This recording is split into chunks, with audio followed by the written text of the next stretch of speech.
Welcome to the Lore Vault, a quiet corner of the night where stories breathe slowly and shadows gather in gentle shapes you can almost trust. Tonight, I invite you to drift with me into a silence older than the stars, a silence that does not echo, does not tremble, does not fear.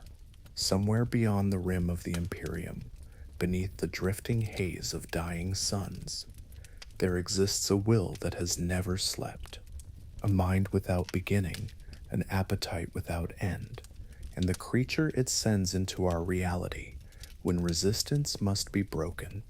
They call it the Swarm Lord, the immortal blade of the hive mind. I found a letter once, a letter written by a man who claimed to have looked into its eyes and survived, if only for a few hours more. Tonight, we will open that letter together, slowly, gently, as the galaxy grows quiet around us.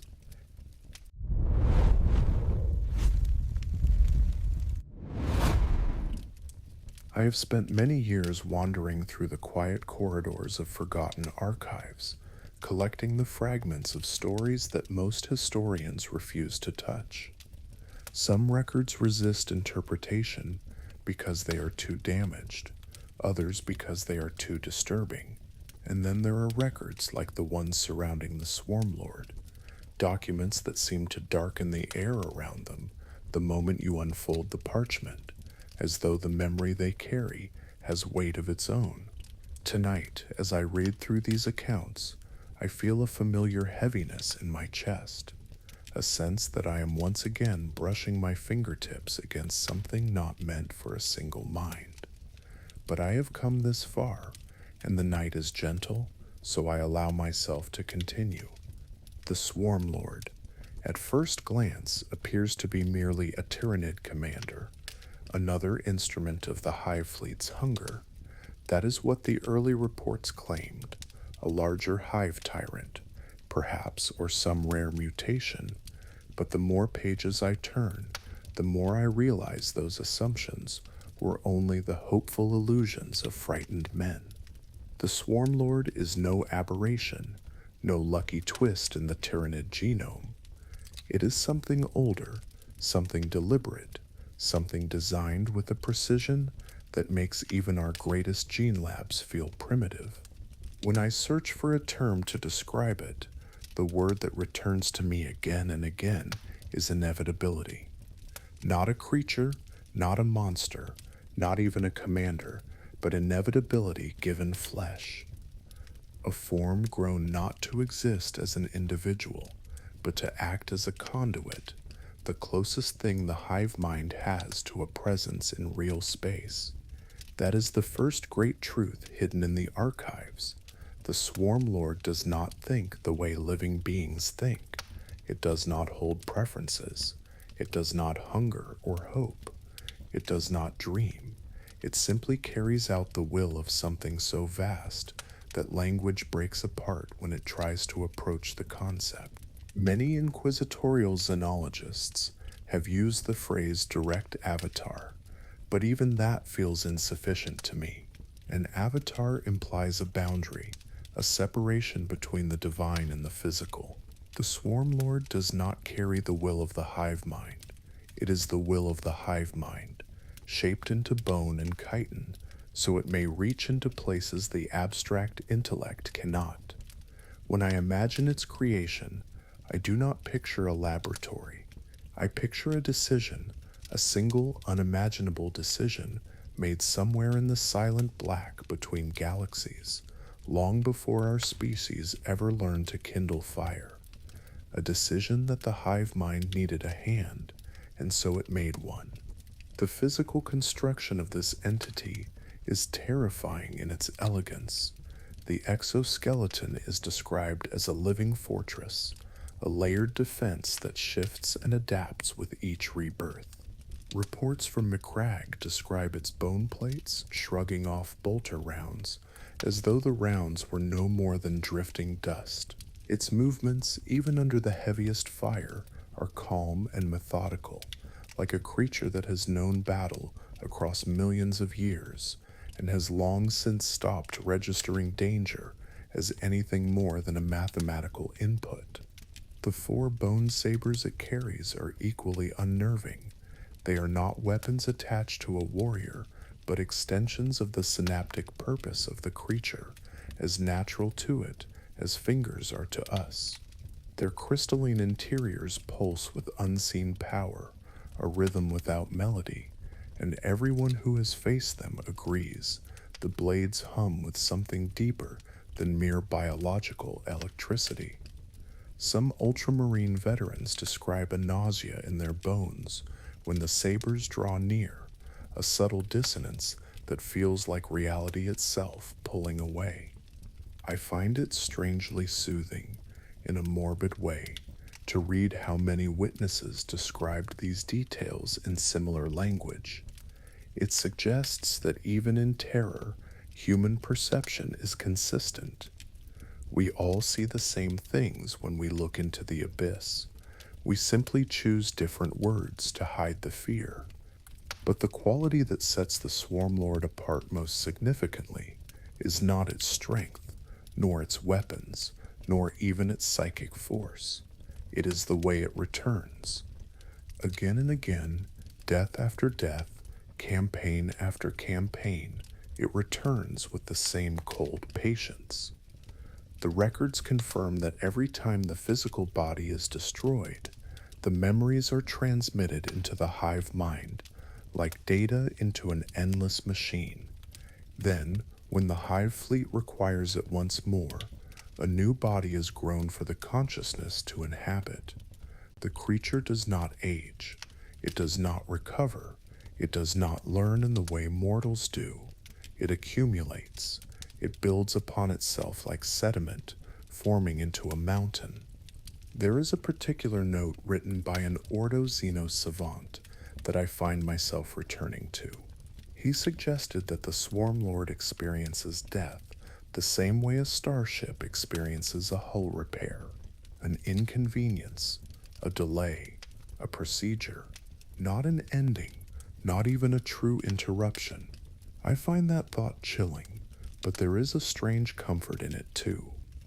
Imagine living without the fear of ending, without the fragility of flesh weighing down every decision. Imagine facing the battlefield, knowing that failure carries no consequence beyond a momentary pause. There is a serenity in that concept, an alien kind of calm that I can almost understand if I close my eyes. And yet, even immortality has shadows. As I continue reading, I notice something subtle in the language of those who observe the Swarm Lord closely. They often describe a sensation of solitude emanating from it, a quiet that feels heavy rather than peaceful. At first, I dismissed this as projection. After all, it is easy for frightened soldiers to imagine emotions in the creatures they face, but the theme repeats so consistently across different sources that I began to consider it more carefully. If the Swarm Lord is the only tyrannid granted a semblance of individuality, even if only for tactical flexibility, then it must exist in a strange state between unity and separateness. It belongs to the hive mind, absolutely, and yet it holds a spark of independent processing power to adapt, lead, and innovate. It is not a drone, nor a brood leader, nor a gestalt of psychic impulses. It stands alone, surrounded by a chorus of minds that do not speak in a way it can respond to. It is one and many at once, a bridge between shared consciousness and solitary awareness. I try to imagine what such existence must feel like, to be eternally connected and eternally singular, to move with complete purpose, yet lack a self, to observe the galaxy not as a place filled with living cultures, but as a landscape of patterns to be rearranged, digested, or broken down. There is no malice in its actions, only function. Perhaps that is why its presence is so unsettling. Creatures driven by hunger can be reasoned with. Creatures driven by fear can be manipulated, but creatures driven by purpose alone, they cannot be swayed because there is no eye inside them to reach. In every record, the Swarm Lord is depicted not as an invader, but as a correction, a precise adjustment made by a consciousness so vast that war is simply a method of rebalancing. The Imperium describes it as a monster, but I cannot help noticing that the creature carries a calmness that many of us would envy. No doubts, no desires, no conflict, only direction, only silence. As I finish reading the last of the early files, I feel a quiet melancholy settling over me. The Swarm Lord is terrifying, yes, but in a way that feels almost peaceful, like a storm that has forgotten how to rage, and instead moves with the slow certainty of a glacier. It does not rush, it does not panic, it simply arrives when the hive mind decides the hour has come. And when it does, there are no negotiations, no mercy, and no misunderstanding, only the last heavy moment before everything becomes still. As I turn the next section of the archive, the tone of the documents changes. The pages become heavier, not in weight, but in the way the words cling to the air. These are the battlefield reports, the places where the Swarm Lord stepped out of theory and into the lived nightmare of Imperial history. Even reading them from the safety of this quiet room, I can almost feel the cold drifting down the spine of each account, as if the memories still echo with the footsteps of something vast. The first great confrontation recorded is the battle for Macragge, a moment etched into the collective memory of the Imperium with the same sharpness as the fall of Cadia or the burning of Prospero.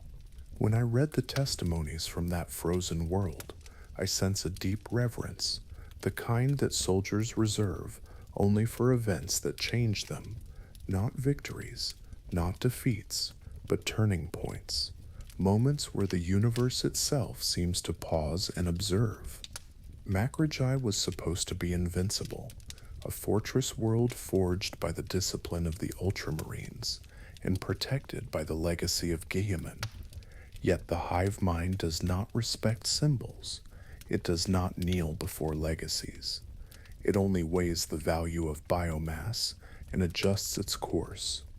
When Hive Fleet Behemoth descended upon Macragge, the defenders believed they were facing a swarm without strategy, a tidal wave of beasts thrown forward by instinct. That illusion shattered the moment the Swarm Lord stepped onto the battlefield. The reports all agree on a single detail. The temperature seemed to drop when it appeared.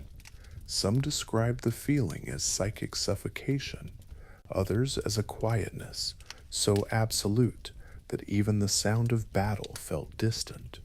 I imagine the shadow in the warp rolling outward like a dark tide, thinning the connection between Psychers and the Emperor, smothering astropathic signals until the defenders stood alone in a silence that no prayer could cut through. Calgar himself attempted to confront the creature at Cold Steel Ridge. The texts describe his approach in heroic detail, a commander seeking to slow the tide long enough for his people to retreat. Yet the encounter was not the clash of champions the Imperium had hoped for.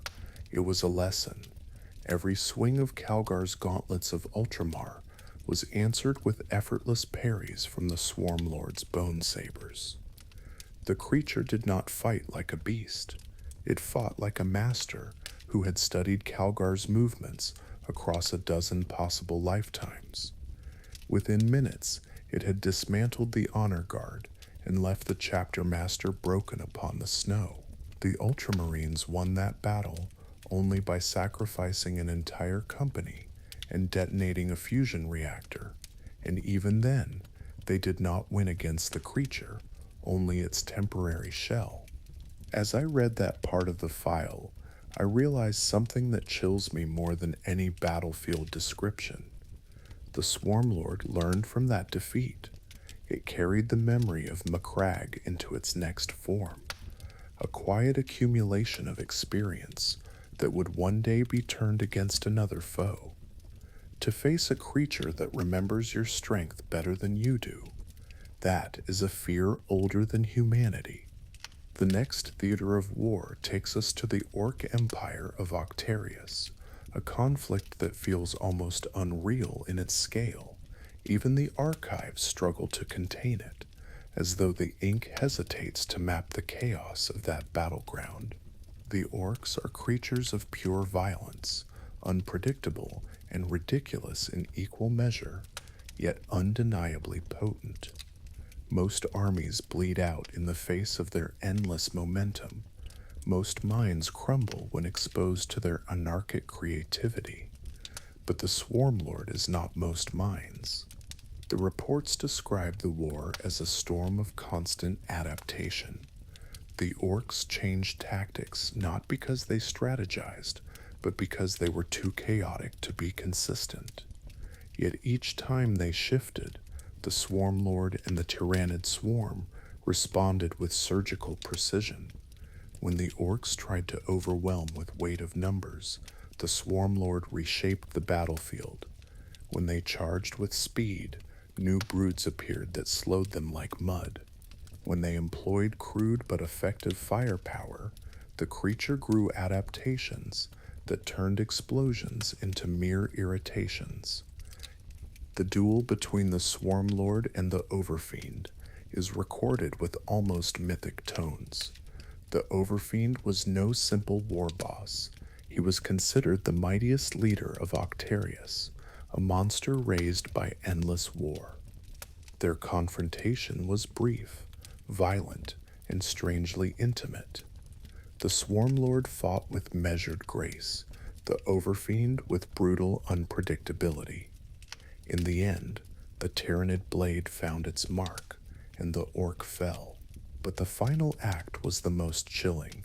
The Swarm Lord consumed the Overfiend's brain matter, absorbing its crude but potent genetic memories.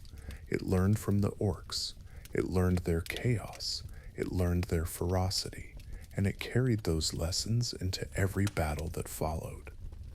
Reading that line, I feel a quiet dread settle in my thoughts. To imagine a mind that evolves through victory and defeat, that digests wisdom as easily as flesh, it is to imagine an enemy that grows stronger every time you face it. The last great campaign described in this section is the fall of Cryptus and the siege of the Baal system. If Macragge was a strategic nightmare and Octarius a crucible of adaptation, then Baal was something more personal, a confrontation not just of armies, but of legacies.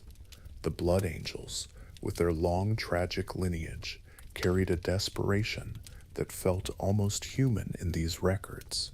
Commander Dante, the oldest living space marine, is portrayed not as a warrior seeking glory, but as a leader who has grown tired of burying worlds. When the Swarm Lord confronted Dante on Lizios, the air itself seemed to tighten. The creature moved with a speed described as unnatural, even by Space Marine standards. It struck through Dante's guard and drove a bone saber through his chest. And yet, in that moment of agony, something ancient awakened within the chapter master, a final spark of defiant will. The Inferno pistol pressed against the Swarm Lord's skull. A single shot, a burst of searing light. The creature's head evaporated. For a breath, the swarm faltered. The Blood Angels had won, but only briefly. As I read the closing lines of the campaign report, I feel the familiar hush settle around me once more. The Swarm Lord's consciousness flowed back into the hive mind, unbroken, unafraid, carrying the memory of its own death like a note added to a growing symphony. And somewhere far from Baal, a new body stirred, waiting to rise again, These histories do not feel like victories or defeats. They feel like chapters in a story that does not end, a cycle in which the Swarmlord always returns, refined by every encounter. And as I place the documents aside, I cannot help thinking about how small these battles must appear to a mind that spans galaxies, how every triumph and tragedy is leveled, digested, folded into an unending silence that grows deeper with each passing year. There is a particular stillness that settles over me whenever I reach this part of the archives.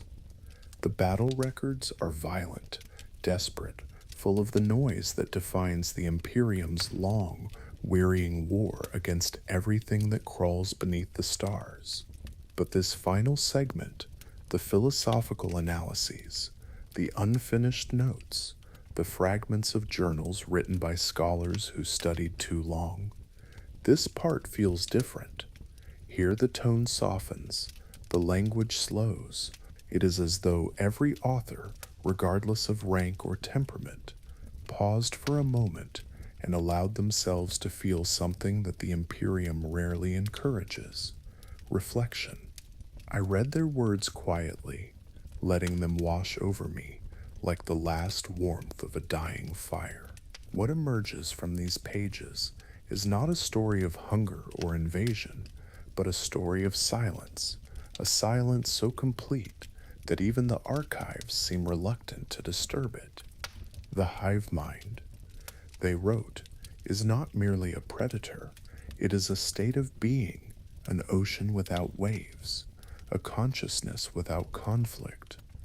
When I close my eyes, I try to imagine it, a vast mental expanse where voices do not argue, do not tremble, do not hope, a place where memory does not fragment, where purpose does not wander, where suffering has no foothold. To us, such a thing feels monstrous, but I admit that a small part of me recognizes a strange kind of peace in the idea. The Swarmlord is the closest that this ocean ever comes to forming words. When it steps onto a battlefield, it is not the arrival of a beast, but the shaping of intention.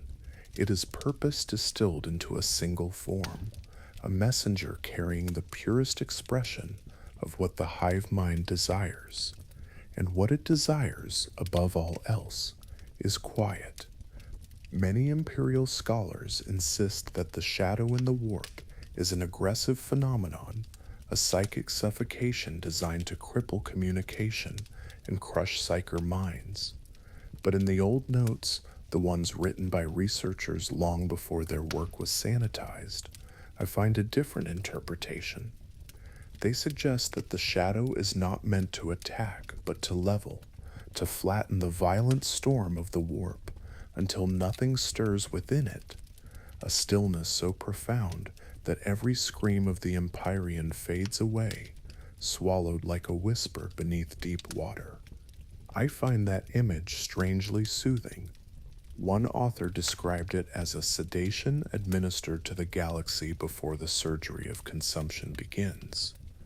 Another wrote that for a brief moment, victims of the shadow experience a quiet in their minds that they never knew was possible, not peace exactly, but absence, the absence of fear, of noise, of psychic pressure, a blanketing, heavy emptiness, terrifying. Yes, but also gentle in its own way, a mercy before the end.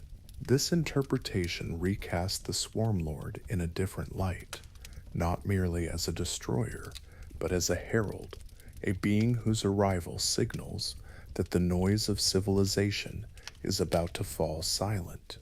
As I read these theories, I feel a strange ache in my chest. The galaxy is loud. Our wars scream across every system. Our ideologies clash with every breath. Our minds are restless, fragmented things, and the idea of something that quiets all of it. It frightens me, but part of me understands why some scholars looked into the abyss and saw not only doom, but relief. And yet, even in this silence, there is loneliness. The archives return again and again to the notion that the Swarm Lord, despite its unity with the hive mind, stands apart from the swarm it commands. It thinks when others merely react. It strategizes when others instinctively obey.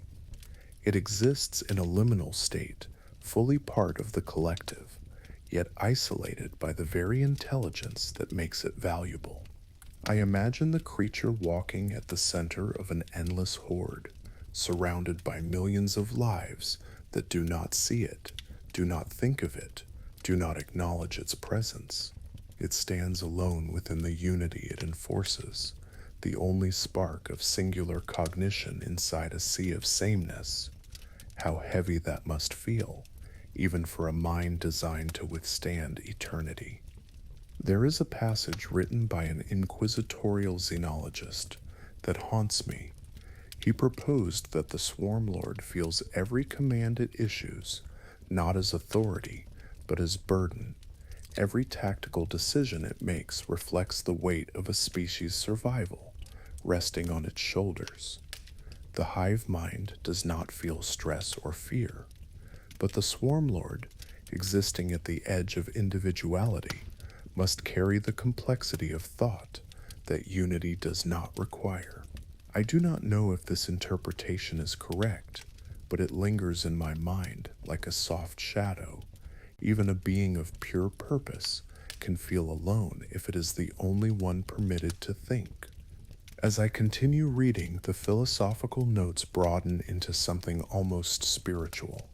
Scholars compare the tyrannids to natural processes, wildfires, storms decay, forces that cleanse old ecosystems to allow new ones to emerge.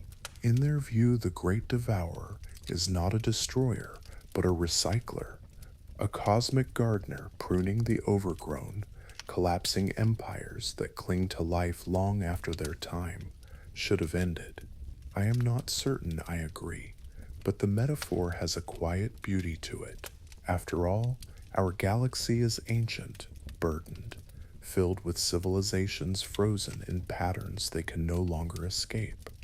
Perhaps the hive mind sees itself as a reset, not an ending. But the most haunting idea I find in these archives is the notion of unity. When a planet is consumed, its inhabitants do not merely die. Their biomass, genetic memory, and countless biochemical echoes are absorbed into something greater. They become part of the hive mind, dissolved, rearranged, harmonized. There are no lies in the hive mind, no loneliness, no longing, no fractured identities struggling to find meaning. There is only togetherness, absolute and unconditional. It is terrifying. Yet strangely, not all scholars recoiled from the concept. One, in the last entry of his journal, wrote, "In the hive mind, there is no fear, only direction, only rest." Reading that line, I find myself pausing. I wonder whether he wrote it in defiance or fascination, perhaps both. And then there is the role of the Swarm Lord in this larger philosophy. It stands at the threshold between separation and unity. Sword in hand, it offers the final invitation. Its presence is not a promise of annihilation, but of transformation, the dissolution of the self into the silent whole. As I let that idea settle in my thoughts, I feel an odd blend of dread and calm. The Swarm Lord does not rage, it does not revel, it does not pity, it simply guides. It is the shepherd of the great devourer's will, ushering lost and discordant voices back into the vast quiet choir from which all life once emerged. In that light, I can almost understand why some researchers stared too long into the hive mind and forgot to look away. There is something hypnotic in imagining a world without conflict, without division, without despair. A world where every fragmented piece of consciousness is gathered and smoothed into a single, unbroken calm. But I close the archives with a slow breath. Peace built on erasure is not peace. Unity born from consumption is not unity, and yet the silence remains tempting in its own way, the way a deep ocean tempts a weary swimmer, not because it welcomes life, but because it accepts everything equally once the plunge begins. As I rest my hand on the final page of this section, I sense the weight of everything I have read pressing gently on my mind. The Swarm Lord is not merely a creature, it is a concept, a possibility, a quietness waiting at the edge of every star system, patient and eternal. And somewhere in that endless silence, it waits for the next world to fall asleep. I write these words with a shaking hand. The quill slips between my fingers every few moments, and I must force myself to steady it, though my pulse refuses to obey. The physicians outside my chamber tell me that my trembling is a symptom of neural fatigue, or perhaps exposure to residual psychic interference. They say this gently, the way one speaks to the dying, but they know little of what truly presses upon my mind. It is not fatigue that makes my grip falter. It is the memory of what I saw on Lysios, a memory that is not dimmed with the passing hours, but sharpened like a blade held to the fire. My name is Aurelian Voss, Inquisitor of the Ordo Xenos.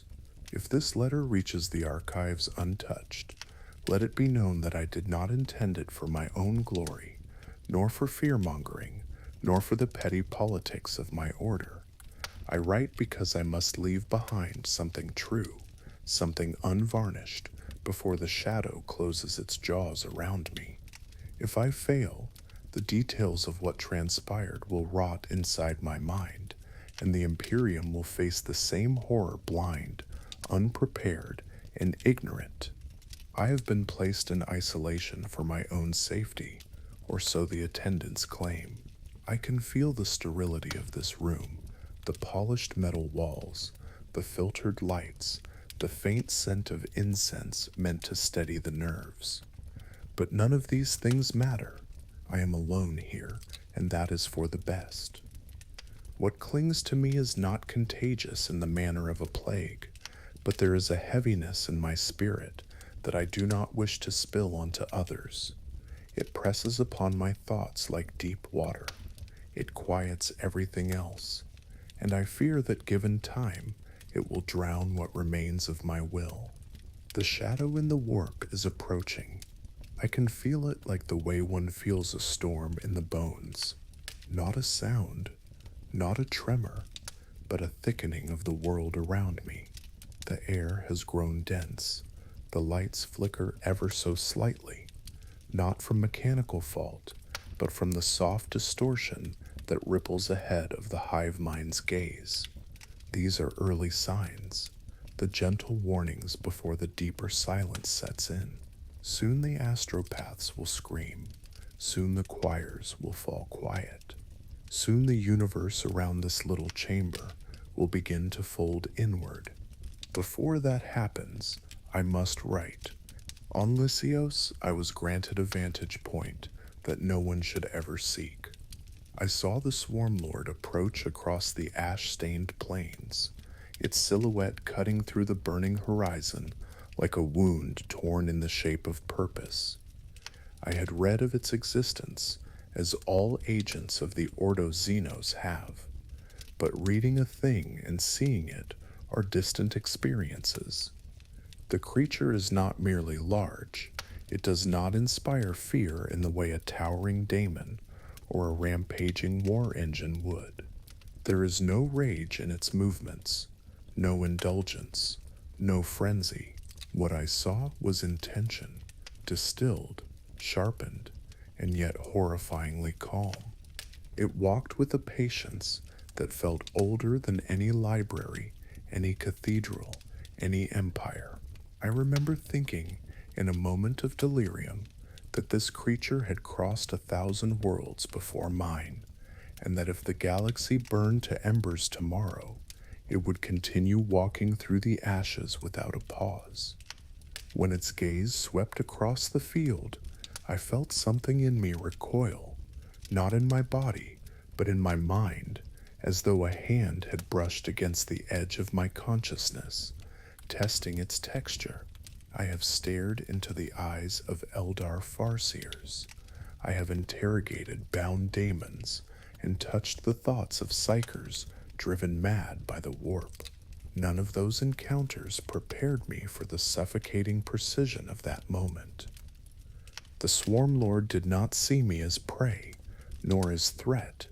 It saw me as a variable, a point of data, something to be assessed, cataloged, and then forgotten. I survived only because it had more pressing matters to attend to. Commander Dante and the remnants of the Blood Angel's defense. I remember the clash that followed only in shattered images. Dante, moving like a flame dragged against the wind. The Tyranid avatar advancing with 4 blades that seemed to hum in perfect harmony. The collision of their wills shook the ground, and yet even as Dante's pistol flared in a final desperate act of defiance, I knew the victory would not last. I tell you this because I can still feel the presence of that thing even now. Its physical body fell, but its awareness did not. It brushed against my thoughts before departing, like an echo lingering after a cathedral bell. I did not sense malice. That is perhaps what haunts me most. There was no hatred in that moment, no cruelty, only observation, only the cold, quiet acknowledgement of my existence and the certainty that it would be remembered. This is why I write. Something followed me back from the battlefield, not as a shadow, nor a curse, but as a piece of that vast silence lodged within the folds of my awareness. I feel it settling deeper with each passing hour.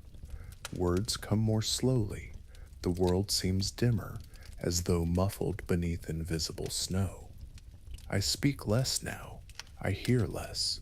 Even the loudest voices sound distant. It is not madness. It is not corruption.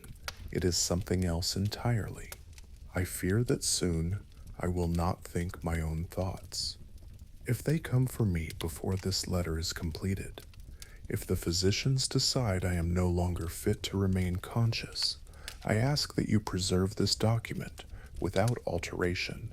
Let the Imperium know that the Swarm Lord does not merely kill. It does not merely conquer.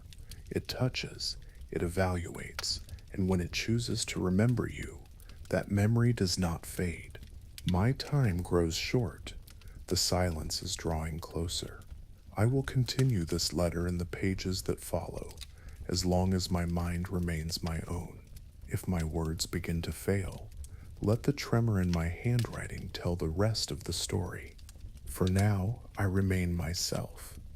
Aurelian Voss, or Tadurelian, Fiors Coster Psirian Thing, Brihun with Senthal Was, Wardak Bing Tadri, Wardak Bing Performly, from Nandri Teeth with the Alans Besor Ferb Watts, Widdudes Pertuats A, from Nandri Teeth with the Oleal, Fiors Coster Tand, de Alans Besor Farbsel, Inquisitor, Ordo Zenos.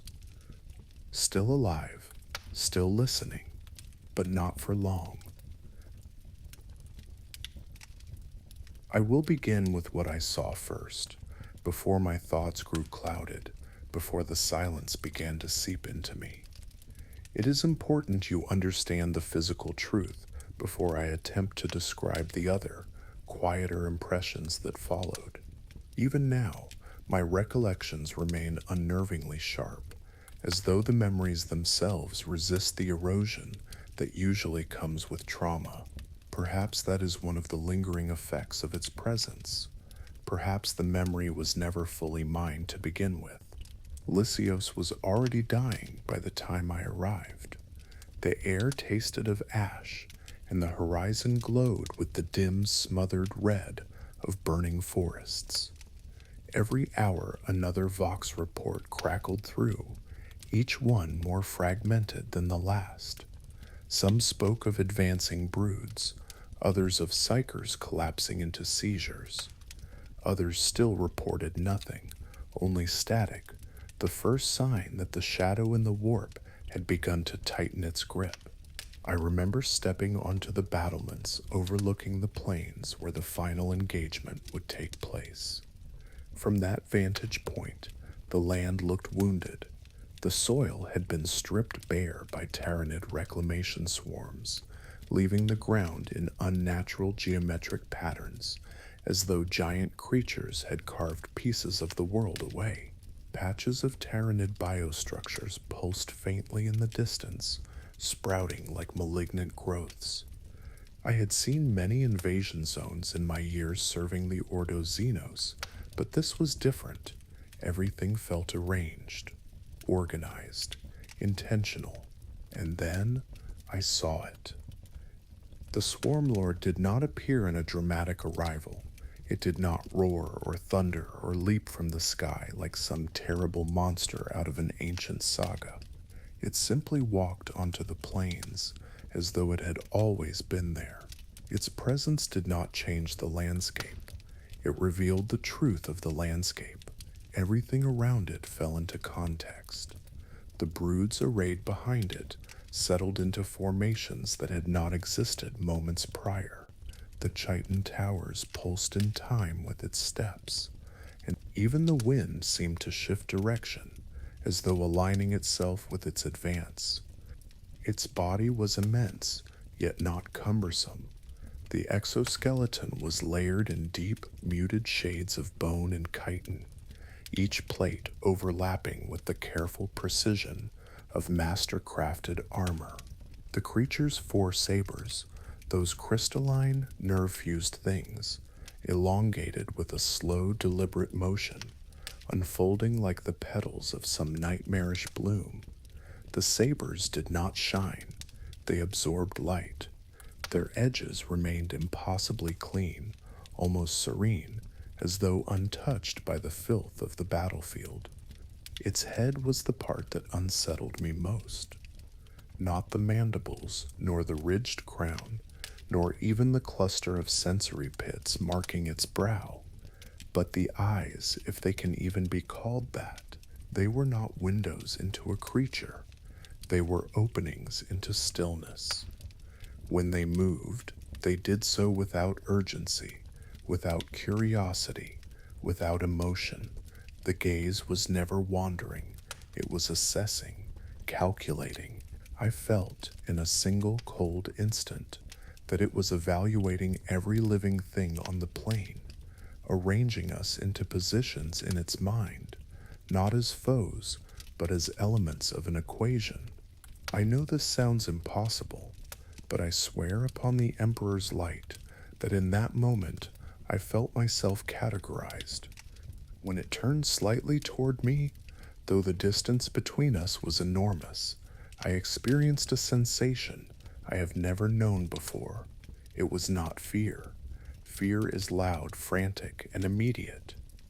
What I felt was a kind of internal quiet, a sudden suspension of all inner noise, as if a heavy blanket had been thrown over my thoughts. My heartbeat slowed, my breath steadied.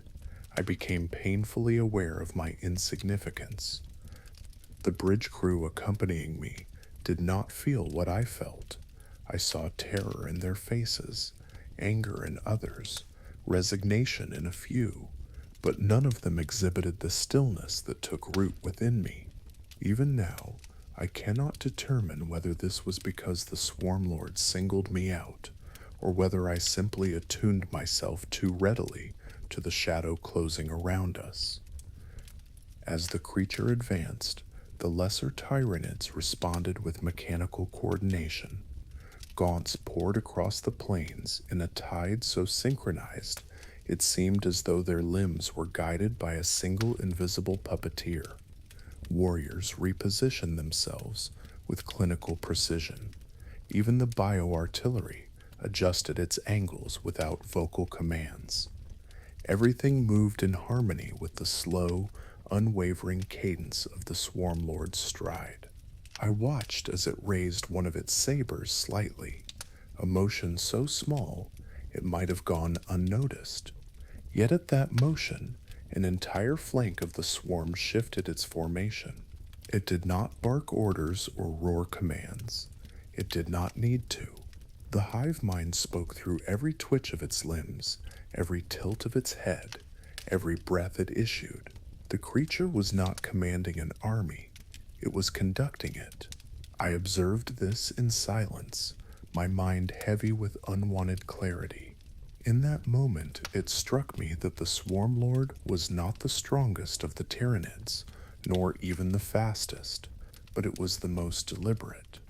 It was purpose incarnate. Every molecule of its body existed to carry out a decision made by something far beyond our comprehension.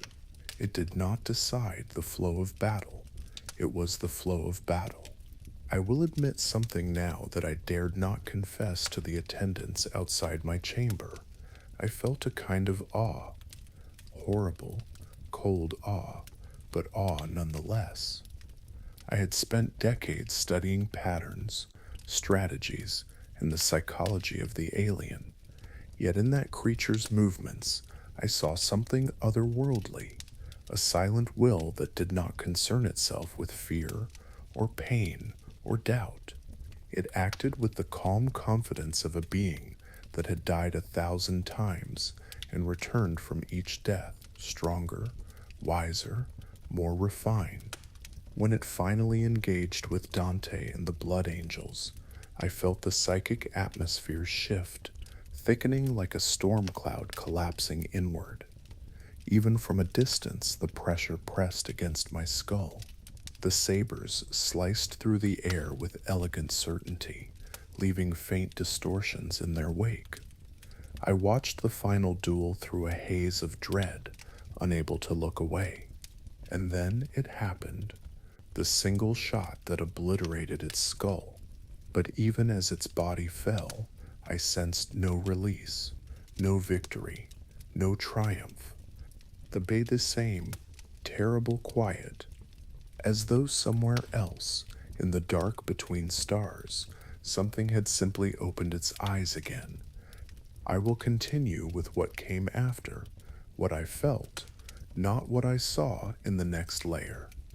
I will continue from where my thoughts last allowed me to remain steady.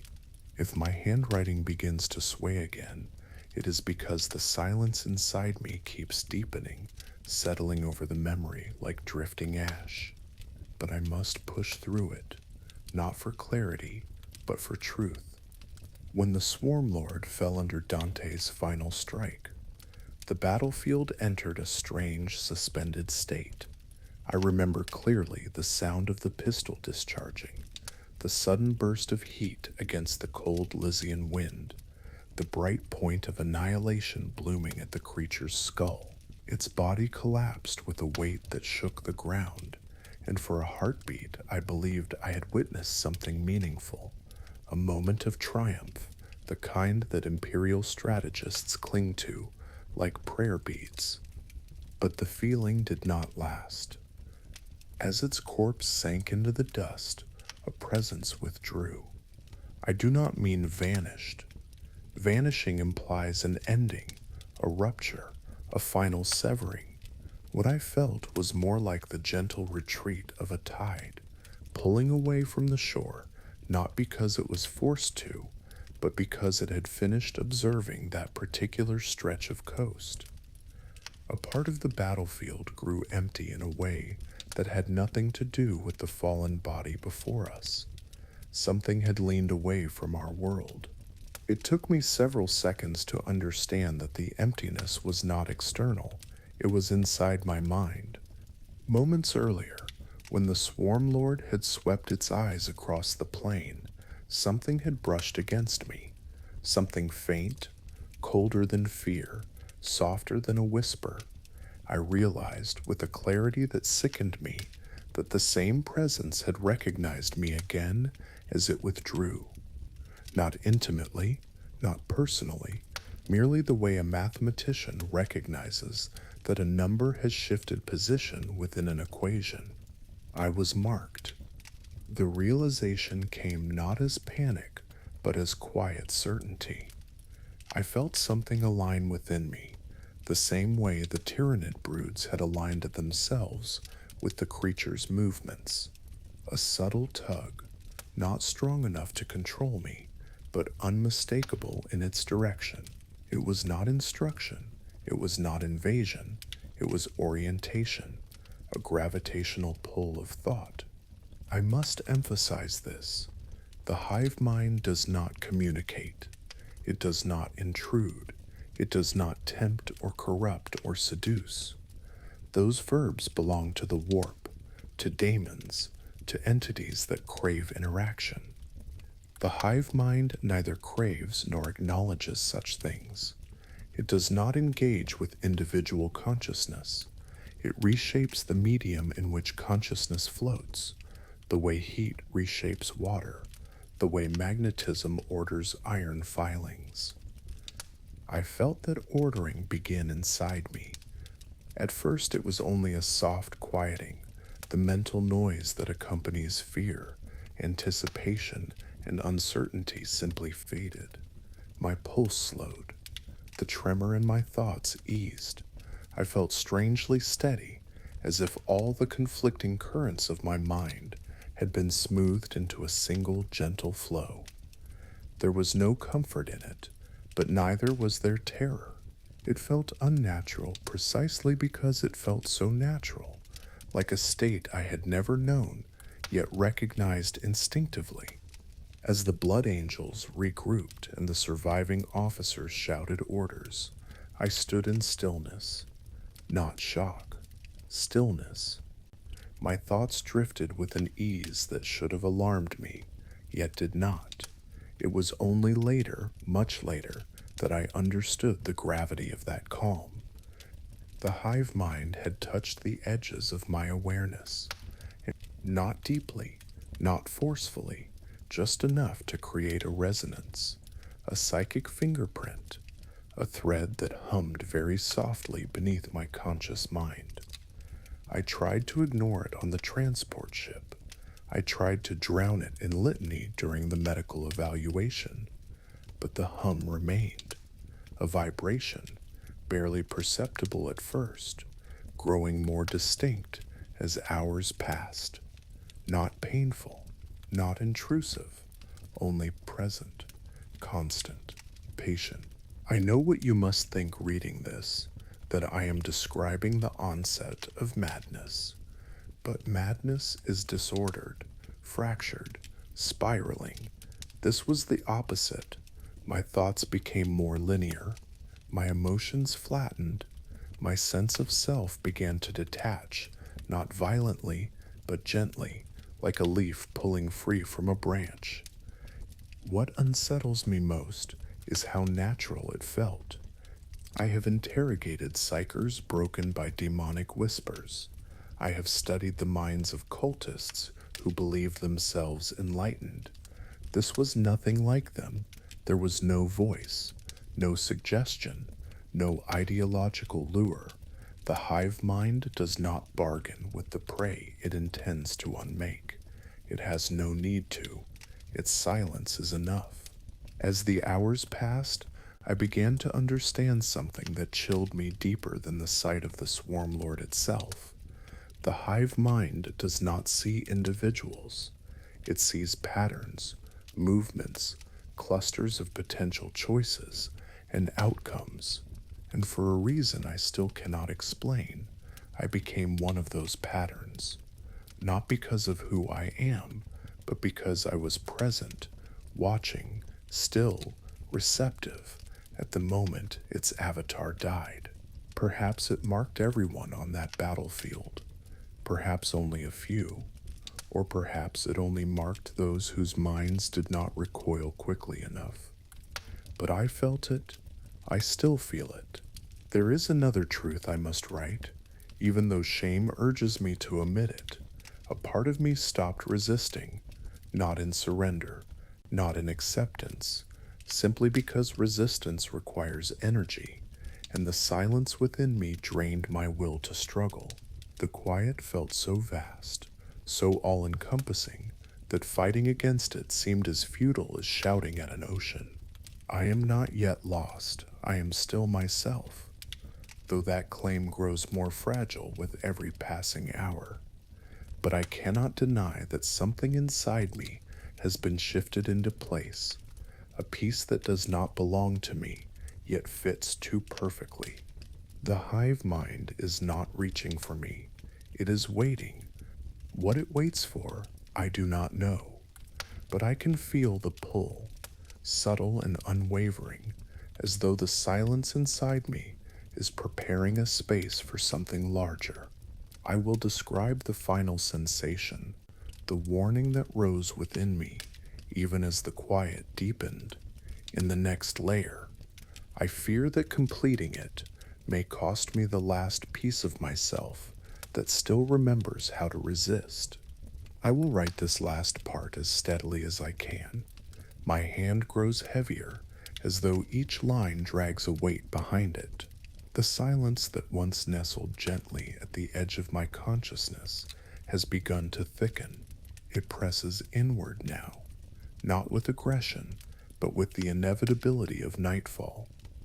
There is no anger in it, no haste, only certainty, and that certainty is what frightens me more than anything I witnessed on the battlefield. Something within me is beginning to understand the silence. That is the part I dread admitting aloud. Recognition is dangerous. Understanding even more so. The hive mind does not require faith, nor consent, nor surrender. It requires only proximity. And I was too close. I told myself earlier that the hive mind neither speaks nor touches nor pleads. But in this deepening quiet, I begin to perceive another truth. Its silence is not absence, it is structure. Beneath the stillness lies an order so vast, so absolute, that the human mind can only grasp it in fragments. Each time I blink, each time my thoughts drift for a second too long, I sense patterns forming, impressions that vanish the moment I try to examine them. A map without lines, a movement without direction, a harmony without sound. I feel it clearer now. The silence is not empty, it is full. It is the fullness that terrifies me. Earlier, I described the sensation like dust settling on a still surface, but now it is as if the dust is gathering purpose, layering itself into shape. The boundaries of my thoughts soften, concepts that once felt distinct, duty, fear, identity, begin to blur. I still know who I am, but that knowledge feels increasingly like a memory rather than a living truth. I can recall my name, my oath, my rank, yet each of these things feels less like anchors and more like distant lights fading across a horizon I am slowly drifting away from. I must be honest in this next confession. The silence feels inviting, not warm, not comforting, but peaceful in a way I have never known. A peace that promises release from the endless strain of decision, the weight of uncertainty, the ache of moral choices that have haunted every step of my life in the Inquisition. This peace does not soothe, it dissolves, it does not embrace, it absorbs. It is the peace of the ocean floor. I cling to the edges of myself, but those edges feel porous. The hive mind does not pry them open. It simply stands near, waiting for the moment when my grip loosens on its own. And with every passing hour, I feel my fingers slipping. There was a moment, perhaps an hour ago, when I made the mistake of closing my eyes for too long. I felt myself drifting outward, as though my consciousness had begun to rise above the contours of my own mind. For a brief second, no, less than a second, I sensed the faintest outline of something vast moving beneath me. Not a shape, not a form, but an intention. It was like looking down from an impossible height and realizing the ground is not inert, but alive and shifting. What I saw or sensed was coordination, not thought, not dialogue, but the elegant alignment of innumerable minds into a single motion, a motion with purpose, but without emotion. And in that moment of accidental clarity, I understood something with disturbing certainty. The hive mind does not destroy worlds out of hunger. Hunger is too small a word. It corrects them. Life is disordered. Life is contradictory. Life splinters into factions and divisions that gnaw at themselves endlessly. But the hive mind abolishes disorder. It takes the discordant multitude of living things and smooths them into a single, perfectly unified will. In that unity, there is no pain, no fear, no longing. There is only stillness. This is the philosophy whispered in the spaces between thought. Individuality is suffering. Unity is peace. And now I must confront the nightmare wrapped inside that message. Part of me believes it. I fight it, but the belief comes with a tranquility that is harder to resist than any terror.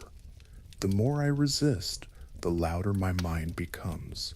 The more I accept, the quieter everything grows.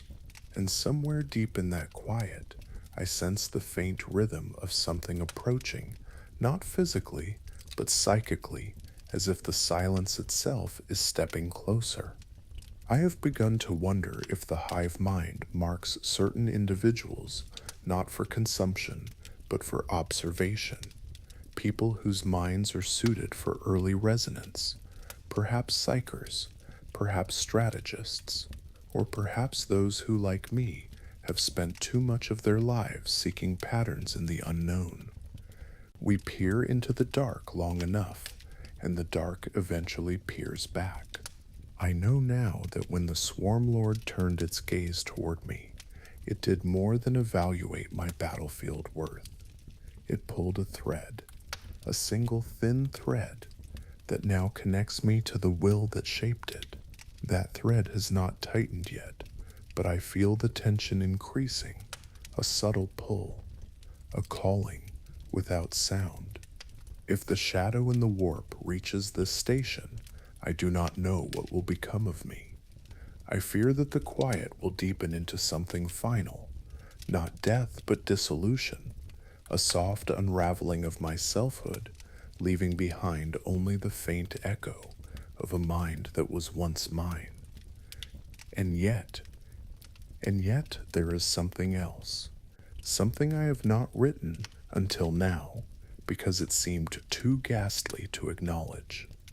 In the deepest layer of the silence, I sense a message, not words, not instructions, but a warning, or perhaps an inevitability, phrased in the only language the hive mind knows. When the silence touches you fully, you will no longer fear. I write this so you will understand what that implies. Once the silence completes its work, I will not resist assimilation, not because my will is broken, but because will itself will no longer exist as a concept. This is the danger of the hive mind, not its armies, not its weapons, its quiet.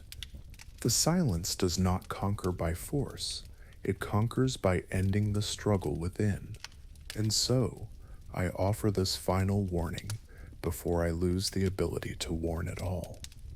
If you feel the quiet growing inside you, if you sense your thoughts smoothing into a single unbroken line, step back, step away, leave the battlefield, leave the world if you must. Do not trust the calm, do not welcome it. The peace of the hive mind is not peace. It is the end of the self.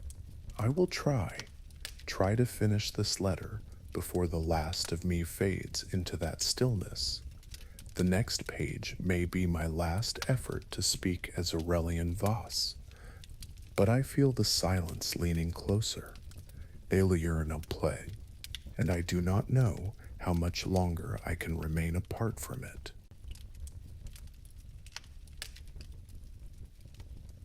I will write this last part as steadily as I can. My hand grows heavier, as though each line drags a weight behind it. The silence that once nestled gently at the edge of my consciousness has begun to thicken. It presses inward now, not with aggression, but with the inevitability of nightfall. There is no anger in it, no haste, only certainty, and that certainty is what frightens me more than anything I witnessed on the battlefield.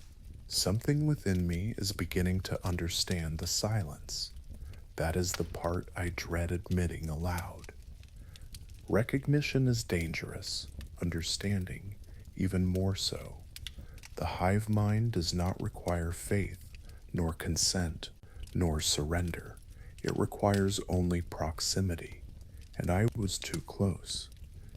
I told myself earlier that the hive mind neither speaks, nor touches, nor pleads, but in this deepening quiet, I begin to perceive another truth. Its silence is not absence, it is structure. Beneath the stillness lies an order so vast, so absolute, that the human mind can only grasp it in fragments. Each time I blink, each time my thoughts drift for a second too long, I sense patterns forming, impressions that vanish the moment I try to examine them. A map without lines, a movement without direction, a harmony without sound. I feel it clearer now. The silence is not empty. It is full. It is the fullness that terrifies me. Earlier, I described the sensation like dust settling on a still surface. But now, it is as if the dust is gathering purpose, layering itself into shape. The boundaries of my thoughts soften. Concepts that once felt distinct, duty, fear, identity, begin to blur. I still know who I am, but that knowledge feels increasingly like a memory rather than a living truth. I can recall my name, my oath, my rank, yet each of these things feels less like anchors and more like distant lights fading across a horizon I am slowly drifting away from. I must be honest in this next confession. The silence feels inviting, not warm, not comforting, but peaceful in a way I have never known. A peace that promises release from the endless strain of decision, the weight of uncertainty, the ache of moral choices that have haunted every step of my life in the Inquisition. This peace does not soothe, it dissolves. It does not embrace, it absorbs. It is the peace of the ocean floor. I cling to the edges of myself, but those edges feel porous. The hive mind does not pry them open. It simply stands near, waiting for the moment when my grip loosens on its own. And with every passing hour, I feel my fingers slipping. There was a moment, perhaps an hour ago, when I made the mistake of closing my eyes for too long. I felt myself drifting outward, as though my consciousness had begun to rise above the contours of my own mind. For a brief second, no, less than a second, I sensed the faintest outline of something vast moving beneath me. Not a shape, not a form, but an intention. It was like looking down from an impossible height and realizing the ground is not inert, but alive and shifting. What I saw or sensed was coordination, not thought, not dialogue, but the elegant alignment of innumerable minds into a single motion, Emotion with purpose, but without emotion. And in that moment of accidental clarity, I understood something with disturbing certainty. The hive mind does not destroy worlds out of hunger. Hunger is too small a word.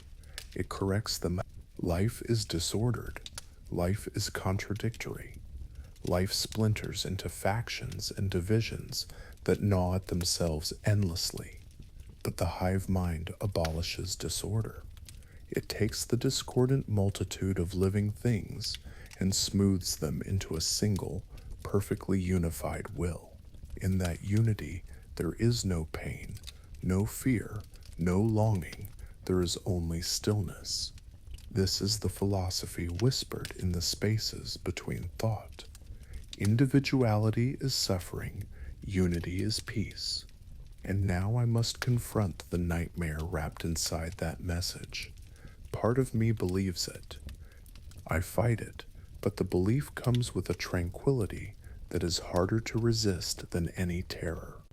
The more I resist, the louder my mind becomes. The more I accept, the quieter everything grows. And somewhere deep in that quiet, I sense the faint rhythm of something approaching, not physically, but psychically, as if the silence itself is stepping closer. I have begun to wonder if the hive mind marks certain individuals, not for consumption, but for observation, people whose minds are suited for early resonance, perhaps psychers, perhaps strategists, or perhaps those who, like me, have spent too much of their lives seeking patterns in the unknown.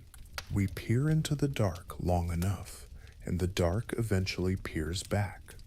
I know now that when the Swarm Lord turned its gaze toward me, it did more than evaluate my battlefield worth. It pulled a thread, a single thin thread that now connects me to the will that shaped it. That thread has not tightened yet, but I feel the tension increasing, a subtle pull, a calling without sound. If the shadow in the warp reaches this station, I do not know what will become of me. I fear that the quiet will deepen into something final, not death, but dissolution, a soft unraveling of my selfhood, leaving behind only the faint echo of a mind that was once mine. And yet there is something else, something I have not written until now, because it seemed too ghastly to acknowledge. In the deepest layer of the silence, I sense a message, not words, not instructions, but a warning, or perhaps an inevitability, phrased in the only language the hive mind knows. When the silence touches you fully, you will no longer fear. I write this so you will understand what that implies.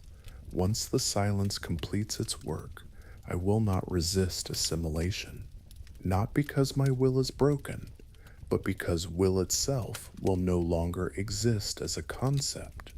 This is the danger of the hive mind, not its armies, not its weapons, its quiet.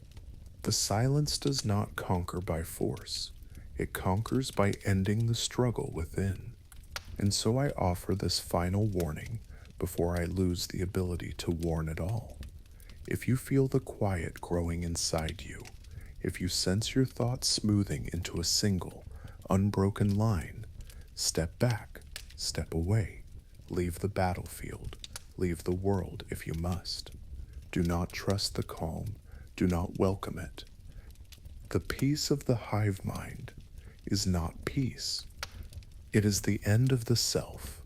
I will try to finish this letter before the last of me fades into that stillness. The next page may be my last effort to speak as Aurelian Voss.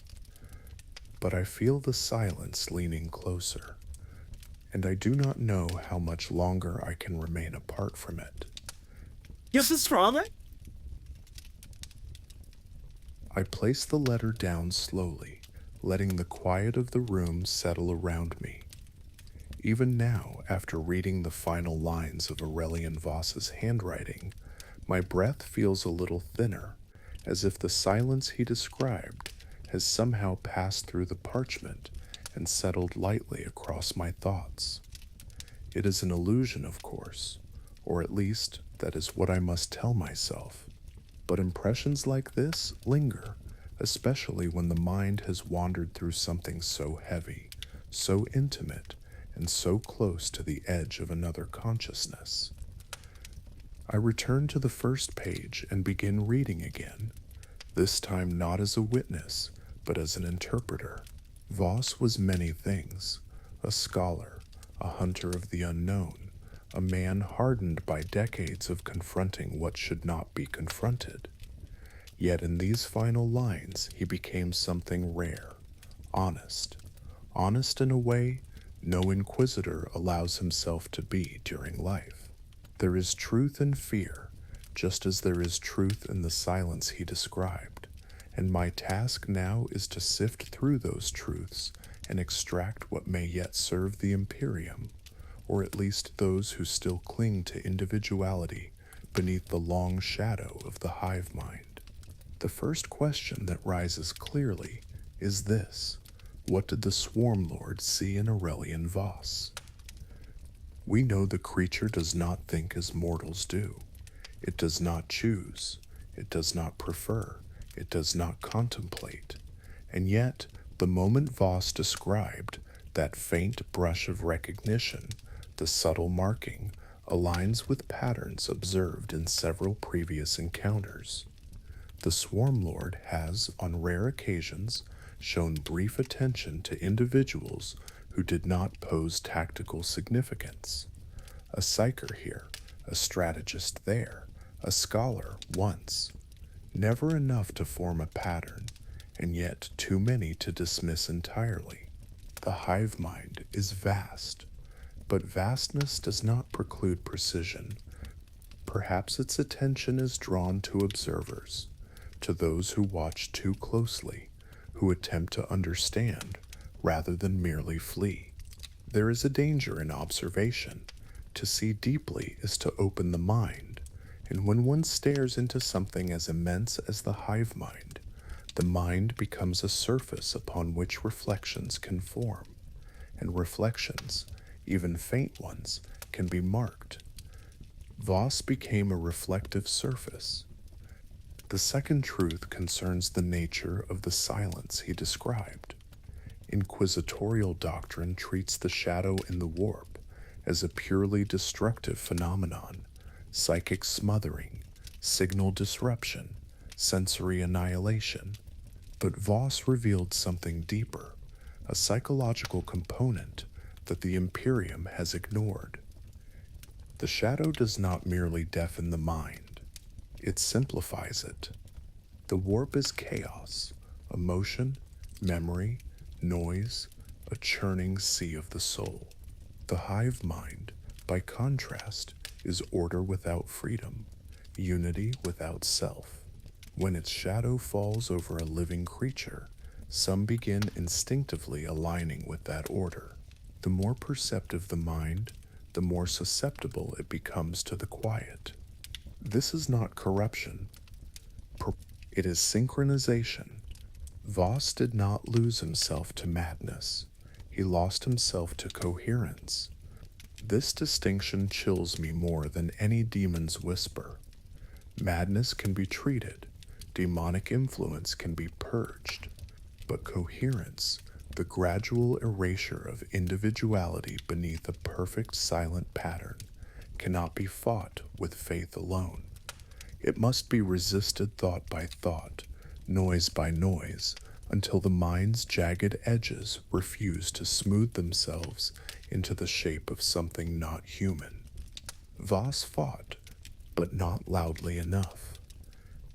The next part of the analysis unsettles me even more. The hive mind's intention, Voss's final realization that the hive mind does not come for its victims, is perhaps the most important line in the entire letter. It does not pursue. It does not hunt in the way daemons or sentient Xenos do. It waits patiently as the galaxy drifts toward it, system by system, thought by thought. If this is true, then the Tyranids are not an invading force. They are a destination. Every world eventually falls silent. Every mind eventually tires. Every civilization eventually fractures under its own contradictions. And into that fracture the quiet creeps, a quiet that promises rest, unity, the absence of pain, a quiet that erases all edges, all conflict, all individuality. The hive mind does not promise hope. It promises resolution. This may be the most dangerous promise in the universe. I read again the lines where Voss described feeling peace, not warm, but absolute, a peace that washed away the weight of decision, the pressure of duty, the ache of conflicted thought. It is easy to imagine how many souls, even loyal ones, might long for such release. And once that longing begins, the hive mind needs do nothing but hover at the edge of awareness, patient and unchanging. For a species as weary as ours, this is a far more effective weapon than any blade or claw. And now I must confront the final darkest part of the letter, the warning he left at the end. It is not a call to arms. It is not a tactical directive. It is not even a plea. It is something quieter, something more fragile. Fight for your noise. Noise, the chaos of thought, of emotion, of contradiction, is what keeps a human mind alive. The hive mind seeks silence, not through violence, but through alignment, through the gentle erosion of the inner struggles that define individuality. Voss's words remind me that survival against the Tyranids is not merely biological, it is psychological.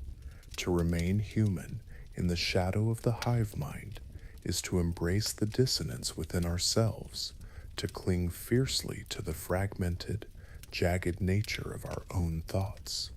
Noise is life, and silence is assimilation, and these are the two poles of existence in a galaxy touched by the Tyranids. I closed the letter slowly, letting its weight settle into the quiet around me. There are truths here that will never reach the ears of most Imperial citizens, truths too subtle, too frightening, too fragile to withstand the machinery of dogma. But I will preserve this record, because Voss's final act, the act of writing, was an act of noise, an act of resistance. And resistance, however small, is still resistance. If you read his words and feel even a trace of the silence he described, remember the warning. Do not trust the calm. Do not welcome the peace. Do not surrender to the quiet. The hive mind does not kill the mind. It asks it to rest. And rest is the final temptation. And so we close the file, gently, as if the silence trapped within its pages might seep out if handled too roughly. Aurelian Voss wrote until the last fragments of his mind trembled, fighting not against claws or fangs, but against a quiet that wanted to cradle him into forgetting. In the end, he left us only a single truth, that noise, confusion, and the fragile chaos of thought are what keep us human. Somewhere out there, beyond the dim stars and drifting dust, the hive mind still listens with patient calm. It does not hurry, it does not hunger, it simply waits for another mind to grow tired. If tonight feels a little quieter than usual, perhaps that is only the memory of his letter lingering in you. Sleep well, and hold tight to the small, restless noise that is yours alone.